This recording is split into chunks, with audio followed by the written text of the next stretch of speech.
नमस्कार दोस्तों, स्वागत है आपका हमारे यूट्यूब चैनल में। आज हम बात करने वाले हैं Indian oil corporation limited company के जो क्वार्टर सेकंड का रिज़ल्ट आया है सितंबर 2025 का, उसके बारे में हम बात करेंगे। उसको हम कंपैरिजन करेंगे नेक्स्ट क्वार्टर से एंड उसका जो पिछले साल का है 30 नवंबर 2024 को, उससे क्वार्टर से कंपैरिजन करके देखेंगे कि इस क्वार्टर में जो कंपनी की परफॉर्मेंस है कैसी रही है। और वीडियो शुरू करने से पहले अगर आपने चैनल को सब्सक्राइब नहीं किया है तो सबसे पहले चैनल को सब्सक्राइब कर लें, बेल आइकन पर क्लिक कर लें ताकि आप इसी तरह से हर न्यूज़ से एडवांस में अपडेटेड रह सकें। और ये जो वीडियो है सिर्फ एजुकेशन पर्पज़ के लिए है, इसमें आपको कोई भी रिकमेंडेशन नहीं दी गई है। तो सबसे पहले हम बात करते हैं इस कंपनी की टोटल इनकम की। तो टोटल इनकम अगर हम देखें तो इस बार जो इस क्वार्टर में जो है पिछले क्वार्टर से कंपनी की जो टोटल इनकम है कम रही है और पिछले साल से जो है कंपनी की टोटल इनकम ज़्यादा रही है। तो पिछले साल में जो कंपनी की परफॉर्मेंस है इंक्रीजिंग है, पर इस क्वार्टर में जो कंपनी की परफॉर्मेंस है वो डिक्रीज़ में है। इसके अलावा अगर हम बात करें कंपनी के एक्सपेंसेस की, तो कंपनी के जो एक्सपेंसेस है टोटल एक्सपेंसेस वो इस क्वार्टर में जो है कम रहे हैं पिछले क्वार्टर से, और जो पिछले साल का जो एक्सपेंसेस थे इस साल कंपनी ने एक्सपेंसेस कम किए हैं। तो ओवरऑल तो ये पोजीशन क्या है, हमारे लिए पॉजिटिव में है। अब बात करते हैं हम कंपनी के प्रॉफिट की। अगर हम कंपनी के प्रॉफिट को देखें, net profit for the year for the period, तो कंपनी का जो नेट प्रॉफिट है इस क्वार्टर में पिछले क्वार्टर से इंक्रीज में रहा है, जो काफ़ी अच्छी बात है। और बाकी जो हम पिछले 30 नवंबर 2024 का कंपेरिजन करें इस क्वार्टर से, तो इस क्वार्टर में जो है पिछली जो साल था वो नेगेटिव में था, पर इस साल जो है कंपनी का प्रॉफिट पॉजिटिव में चल रहा है, काफ़ी ज़्यादा हाई परसेंट में चल रहा है। तो कंपनी की जो परफॉर्मेंस है प्रॉफिट की वो इंक्रीजिंग में है, तो काफ़ी अच्छा पोजीशन चल रही है अभी फिलहाल कंपनी की इस क्वार्टर सेकंड में। इसके अलावा अगर हम बात करें इस कंपनी की ईपीएस की, तो ईपीएस जो है पिछली बार कंपनी का नेगेटिव में था, इस बार जो है कंपनी का पॉजिटिव में है। और पिछले क्वार्टर से भी इस क्वार्टर में जो कंपनी का ईपीएस है वो इंक्रीज रहा है, तो ओवरऑल ये पोजीशन अच्छी है। बात करते हैं हम इस कंपनी के कैश फ्लो स्टेटमेंट की। अगर हम सबसे पहले कंपनी के ऑपरेटिंग एक्टिविटीज़ का देखें, तो ऑपरेटिंग एक्टिविटीज़ का जो है पिछले क्वार्टर से इस क्वार्टर में तो काफ़ी इंक्रीजिंग रहा है, बाकी पिछले साल से इस साल में डिक्रीजिंग में रहा है, बट ओवरऑल पॉजिटिव में है, तो पॉजिटिव में ही मानेंगे।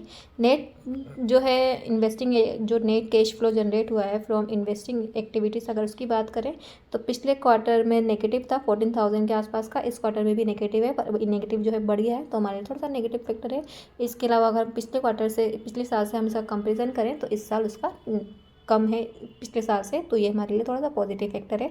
इसके अलावा अगर हम बात करें कंपनी की net cash flow generated from the financing activities, तो जो पिछले साल था 3,000 के आसपास था, जो बढ़कर इस साल 15,000 के आसपास हो गया। पिछले क्वार्टर में पॉजिटिव था और इस बार नेगेटिव है, तो ये भी हमारे थोड़ी सी नेगेटिव पोजीशन है। ओवरऑल अगर हम नेट कैश इन इक्विटी में बात करें, तो जो ओवरऑल है net change in cash equity उसकी बात करें, तो कंपनी की जो पोजीशन है पिछले क्वार्टर से इस साल इंक्रीजिंग जो है कंपनी का नेगेटिव वो इंक्रीज रहा है नेट कैश फ्लो, और इसके अलावा पिछले साल से इस साल जो है नेगेटिव कम हुआ है। तो इस क्वार्टर वाइज तो कंपनी की परफॉर्मेंस अच्छी नहीं रही है, पर अगर हम पिछले साल से कंपैरिजन करें तो उसके हिसाब से तो कंपनी की परफॉर्मेंस ठीक ही चल रही है।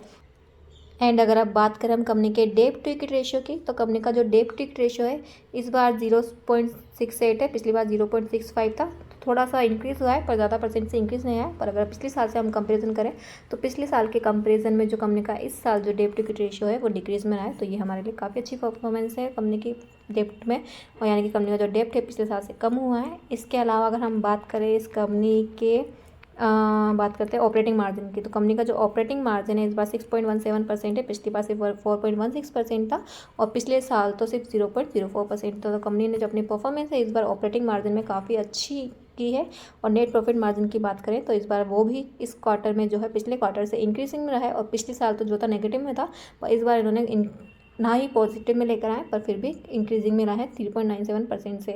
तो इतने ज़्यादा हाई परसेंट नहीं है कंपनी के नेट प्रॉफिट मार्जिन और operating margin quarterly wise, but overall अगर हो सकता है कि 10 से 12% से इंक्रीजिंग हो, तो उसके लिए हम अभी कुछ नहीं कर सकते हैं। तो बाकी अगर हम कंपनी की परफॉर्मेंस की एनालाइज करें, तो हमने जो देखा कंपनी का फाइनेंशियल्स वगैरह देखे, कंपनी के रेवेन्यू वगैरह देखे, तो कंपनी का जो रेवेन्यू वगैरह है, नेट प्रॉफिट जो है, सब कुछ परफॉर्मेंस इस क्वार्टर में काफ़ी अच्छी रही है पिछले साल के परफॉर्मेंस से। क्वार्टर वाइज भी अगर पिछले साल से कंपेरिजन करें तो बहुत सारी ऐसी चीज़ थी जो इस साल इंक्रीजिंग में थी।